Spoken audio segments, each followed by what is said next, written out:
could be a thing of the past in the near future. Researchers in Detroit are unveiling the nation's first ever wireless charging road. Sean Legiel reports. At first glance, it might just look like an ordinary street, but it's actually the nation's first ever wireless charging road designed for electric vehicles. And researchers hope in the near future it will serve as a lifeline for drivers who don't have precious time to stop and charge their cars. We are here to celebrate this big and important occasion. This specialized road near downtown Detroit is a quarter-mile long and has copper inductive coils under the pavement. In order for the magic to happen, electric vehicles need to have a receiver attached to the bottom that connects to their battery. When EVs with the receiver drive over the coils, they send a charge directly to the battery through a magnetic field.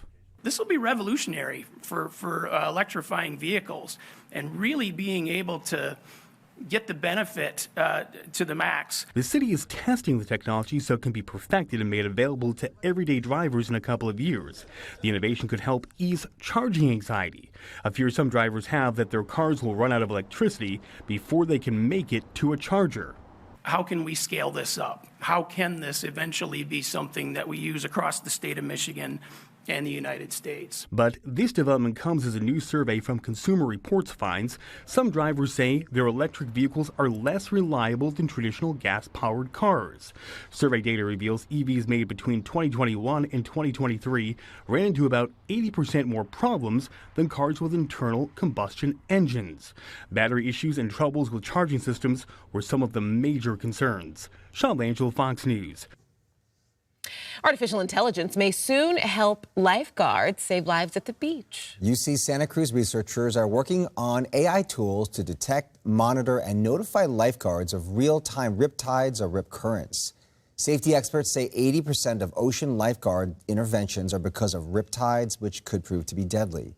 The researchers add rip currents are extremely hard to point out by those untrained. They hope the information can help lifeguards save lives. Wow, This makes sense. It does, actually. Yeah.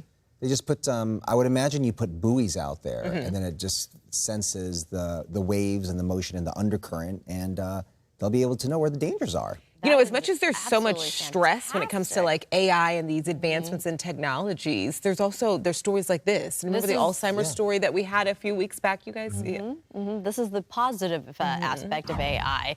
Good Day Late Weather sponsored by Lava Propane, and our lifeguards, of course, are working hard out there. If you're heading out to our beach areas, just know that it's going to be a pretty cool afternoon. We'll get sunshine, some clouds, and even the chance of a passing raindrop. 3 to 5 footers for Ventura County and LA. And Orange County into San Diego, 2 to 4 feet, right there in the water, keeping it nice and refreshing in the 60s on the sand. Not too much difference. About 64 degrees is where we're going to be topping out at. We've had a couple of disturbances rolling through Southern California, and we are still picking up some of that flow out of the northwest, and it is bringing in more clouds, less sunshine, and yes, some precipitation chances. The range of trace amounts to even maybe 1/10 of an inch of rain, maybe slightly greater, kind of similar to what we got yesterday. Downtown LA got pretty much 0. Meanwhile, Burbank and Van Nuys was able to pull off trace amounts in Ojai, about 2/100 of an inch of rain. Hollywood, actually, there was a band of rain showers that passed through yesterday afternoon, and that picked up about 1/1200th of an inch of rain there. The winds will be a little stronger as also, so keep that in mind, and snow levels will eventually fall down to the 5,500-foot level. The Grapevine may see more rain rather than snow. It's really the highest peaks of our local mountains that might get a dusting, but just be aware if you're heading up and down that 5 corridor, especially tonight through Friday early morning, that the roadways will be wet due to the rain there. Meanwhile, we're doing pretty good pushing into Saturday. Some high-level clouds and more sunshine. Then we're going to get the offshore flow, and that's what's going to really warm us up as we get into the first week of December. December arrives tomorrow. We're looking at temperatures kind of similar to today, but we're going to drop those rain chances, especially going into Saturday. 70s, eventually 80s. Due to, again, the offshore conditions out towards our mountain communities. It's a very cold start. They're making snow up there in Big Bear. Temperatures right around 40s today. High deserts 59. And if you're heading over to lower deserts, keeping it 60s, and big improvements next week as well. We got you covered traffic.